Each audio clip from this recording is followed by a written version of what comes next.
காலையில ஒரு பெரியவர் சொல்றாரு, நான் சாப்பிடுறதுக்காக தான் 25 கிலோமீட்டர்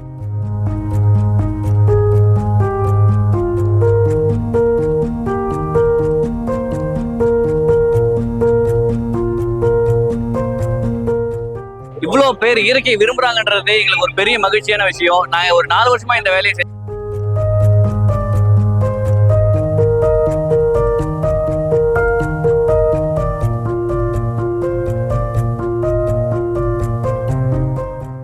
தோட்டத்துக்கு வாங்க வந்து நான் எங்களை பாருங்க, நான் எப்படி பண்றேன்னு பாருங்க. அதுல சின்னதா ஒரு தொடக்கம் பண்ணுங்க.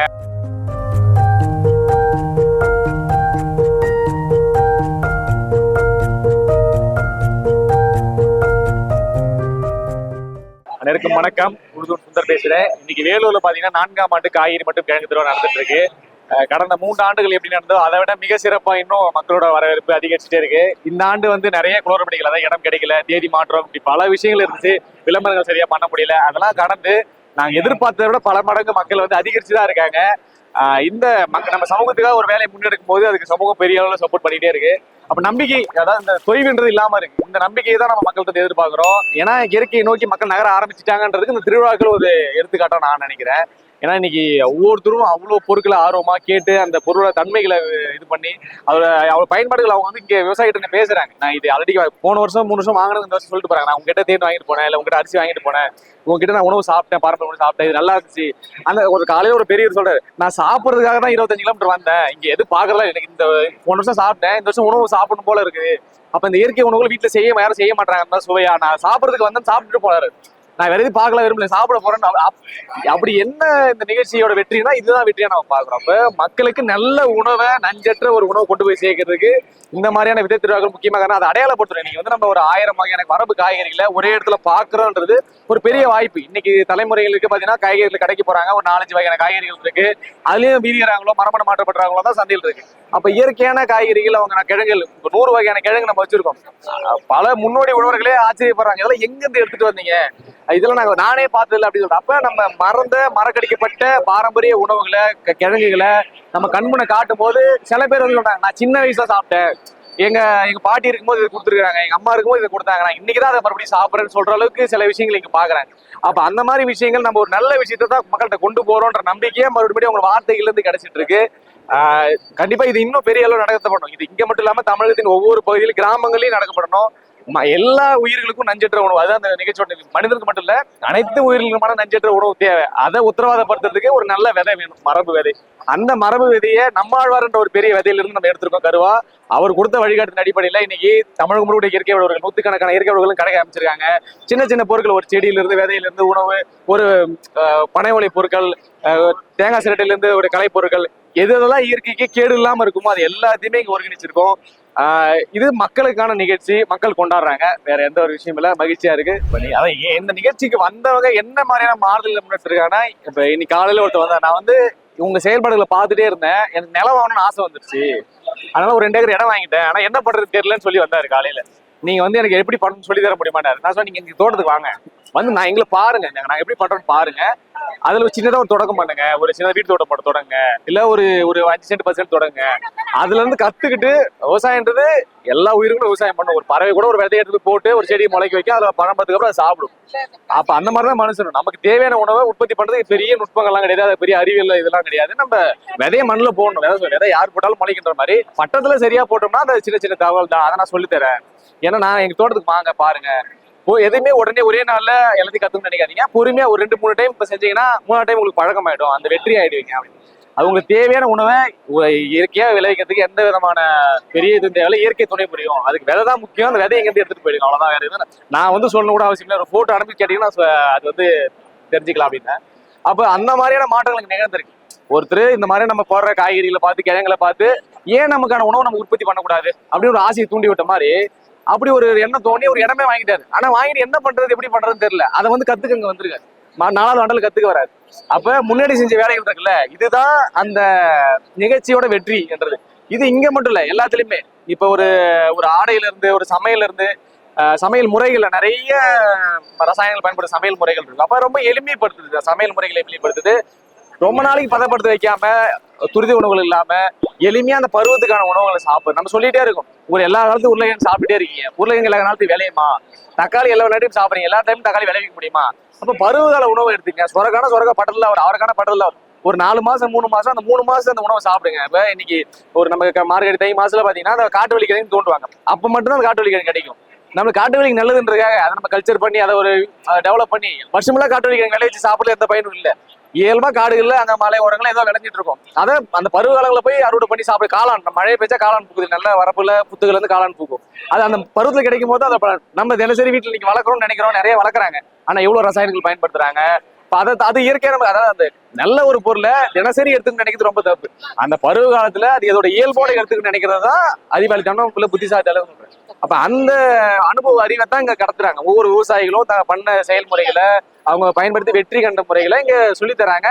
வர நுகர்வோர்கள் அதை தெரிஞ்சுக்கிறாங்க. சிலர் அவங்க சொல்லி தராங்க, நீங்க இந்த மாதிரி பண்றீங்களா, நான் ஒரு நுட்பத்தை கையாண்டுருக்கேன், இது உங்களுக்கு பயன்படுமான்னு பாருங்க அப்படின்ற மாதிரி அதை கொண்டு போறாங்க. அப்ப இதெல்லாம் தான் மக்களை அடுத்த கட்டத்துக்கு நஞ்சில உணவு நோக்கி நகர்த்ததுக்கான அடித்தளம். இந்த நிகழ்ச்சிகள் வெறுமனே இங்க வராங்க, பாக்குறாங்க, அன்னைக்கு தேடிக்கு சாப்பிடுறாங்க, அப்படி மட்டும் இல்ல. அடுத்த தலைமை சொல்றாங்களே, எனக்கு கிடைச்ச ஒரு ஆரோக்கியமான உணவு ஒரு தாத்தா சொல்றாரு, என் பேருக்கு கிடைக்குமா அப்படின்ற கேள்வி நிக்கிறாங்கல்ல. என் பையனுக்கே ஒண்ணு கிடைக்கல, என் பேருக்கு கிடைக்குமா என்ற கேள்விக்குறிக்குள்ள போயிடுறாங்க. அப்ப கிடைக்கணும்னா என்ன பண்ணணும்? உங்களோட அடிப்படை என்னங்க? எதுக்கு நம்ம படைக்கப்பட்டோம்? நம்மளோட இயல்பு என்ன? உணவு உற்பத்தி. அப்ப இந்த நமக்கான வாழிடங்கள் கட்டமைச்சுக்குது, அது எந்த அளவுக்கு எளிமையாகவும் சூழலோட இணைஞ்சு பண்ணிக்க முடியும் அப்படின்றதான் நம்ம தொடர்ச்சியா வலியுறுத்திட்டு இருக்கோம். அதை இங்க வர மக்கள் கவனிக்கிறாங்க, அதோட ஆர்வமும் விருப்பமான கவனிச்சு அதை அடுத்த கொண்டு போறாங்க. நடக்கும், அதாவது நல்லது நடக்கும், பொறுமையா நடக்கும், அவ்வளவுதான். அதுக்கான நபர்கள் வந்துட்டே இருக்காங்க, அதிகரிச்சு. 6 மாசத்துக்கு முன்னாடி இந்த நிகழ்ச்சிக்கு திட்டம் வரும். நம்ம இந்த ஒரு நிகழ்ச்சி நடத்தணும்னு திட்டம் வருது 6 மாசம், ஆடி மாசம் திட்டம் வரும். ஆடி மாசமே விதை கொடுத்து இப்ப ஒரு 100 விவசாயிகள் இருக்கா, 100 விவசாயம் கூப்பிட்டு நம்ம இந்த பட்டத்துல இந்த காய்கறி எல்லாம் விதைக்கணும், இப்ப விதைச்சாதான் தை மாசம் நம்மளுக்கு அறுவடை ஆகும், அப்பதான் நம்ம விதை திருவிழாவில் காய்கறி திருவிழா கிழக்கு திருவிழா வைக்க முடியும். மக்களுக்கு அதை பத்தி சொல்லணும். அப்ப அந்த வேலைகள் எங்க 6 மாசம் பட்டு நம்ம ஒரு குழு வேலை செஞ்சு அதை நகர்த்தி இன்னைக்கு இந்த தேதியில நிக்கும் போது மக்கள் வரலன்னா என்ன ஆகும்? அப்ப இதை மக்கள் வரவேற்கலையோ, அப்ப நம்ம இதை செய்யறது ஒரு மீனோன்ற மாதிரி ஒரு எண்ணம் தோணிடும் இல்லையா? அந்த எண்ணத்தை முறியடைக்கிறது தான் அந்த கூட்டம். இப்ப இவங்க பண்றதுன்னா இன்னும் வேகமா வேலை செய்யணும், இந்த வேகம் பத்தல, அப்படி இன்னும் இதை விரிவுபடுத்தணும் அப்படின்றது இந்த கூட்டம் தான். இதுதான் நம்ம கொடுக்கும்.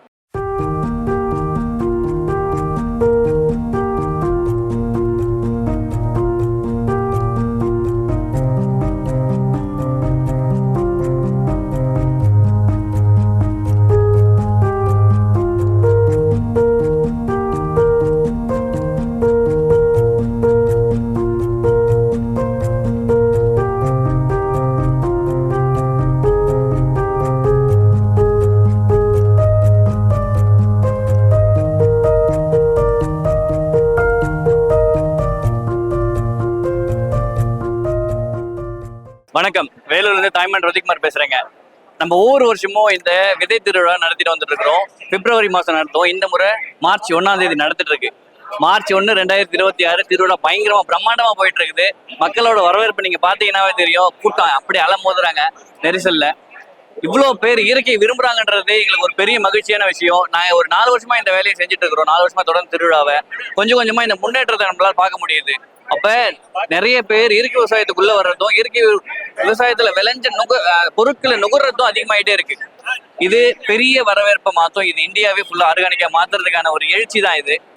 இப்ப இந்த இடத்துல நம்ம ஸ்டால் போட்டிருக்கிறோம். நம்ம என்னென்ன கொடுத்துருக்கிறோம்னு பார்த்தோம்னா, பாரம்பரிய நாட்டு காய்கறி விதைகள் ஒரு 300 ரகமான விதைகள் நம்ம கொடுத்துட்டு இருக்கிறோம். தக்காளி, கத்திரிக்காய், மிளகாய், சொர, பூசணி அப்படின்னு சொல்லக்கூடிய இன்னைக்கு நீங்க சாப்பிட்ற தக்காளி இல்லாம சாப்பிடாத வெரைட்டியும் நிறைய இருக்கு. அது எல்லாத்தையுமே விதைகளா கொடுத்துட்டு இருக்கிறோம். அது இல்லாம இயற்கை சார்ந்த பொருட்கள், விளைபொருட்கள் கொடுத்துருக்கிறோம். அரிசி, தானியங்கள், பருப்பு, சிறுதானியம். முக்கியமா சிறுதானியத்துல மில்லட் மிக்ஸ்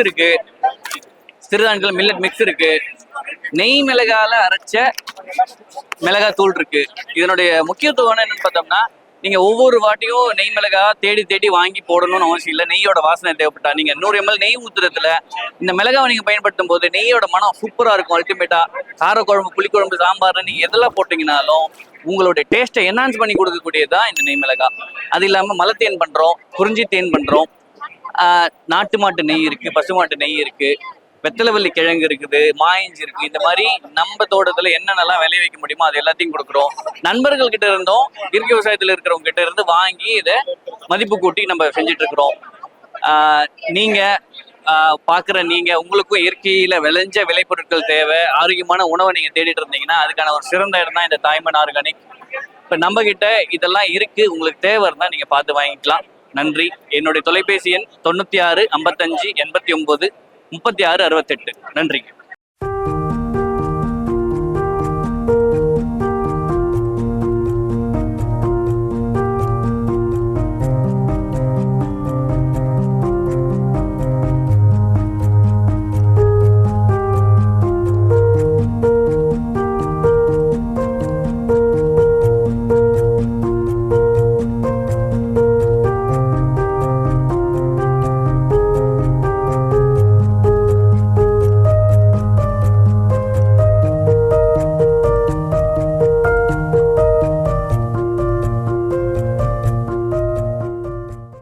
அனைவருக்கும் வணக்கம். நம்ம இப்போ எங்க இருக்கோம் அப்படின்னா, வேலூர்ல நேதாஜி ஸ்டேடியத்தில் நடக்கக்கூடிய ஒரு மாபெரும் காய்கறி கிழங்கு விதை திருவிழா இருக்கும். இது 4வது வருஷமா இந்த இடத்துல நடக்குது. இதுல வந்து கிட்டத்தட்ட ஒரு 1000 ரகமான காய்கறி கிழங்கு வந்து நம்ம காட்சிப்படுத்திருக்கோம். அதுல வந்து தக்காளி மட்டுமே ஒரு 140 ரகமான தக்காளி இருக்கு. கத்திரிக்காயில ஒரு 60 ரகமான கத்திரிக்காய் இருக்கு. இது தவிர்த்து வெண்டையில ஒரு 40 ரகம், இந்த மாதிரி ஒவ்வொருத்தலையும் இருக்கு.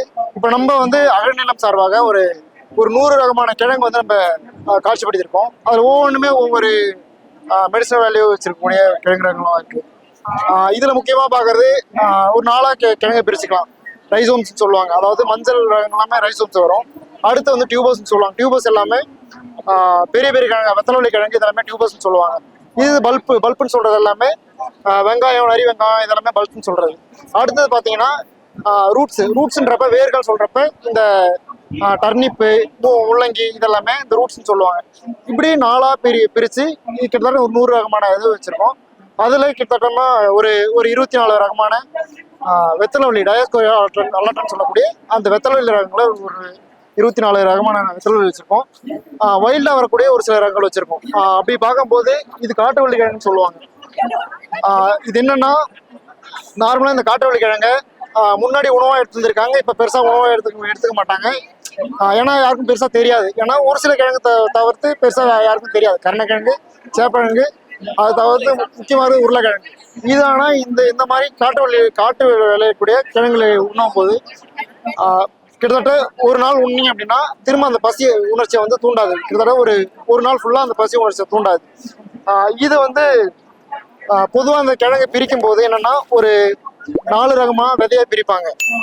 பொதுவா எல்லாமே விதைக்கிழங்கு தான் வைப்பாங்க. ஆனா இந்த காட்டுவள்ளி கிழங்கு இது விதை வச்சு இந்த மாதிரி விதை ஃபார்ம் ஆகி அதுல இருந்து விழுந்து முளைக்கிறது தான் அந்த காட்டுவள்ளி கிழங்கு வைக்கும். இப்படி பார்க்கும்போது ஒவ்வொருத்துக்கும் ஒவ்வொரு சமையல் முறை மாறும்.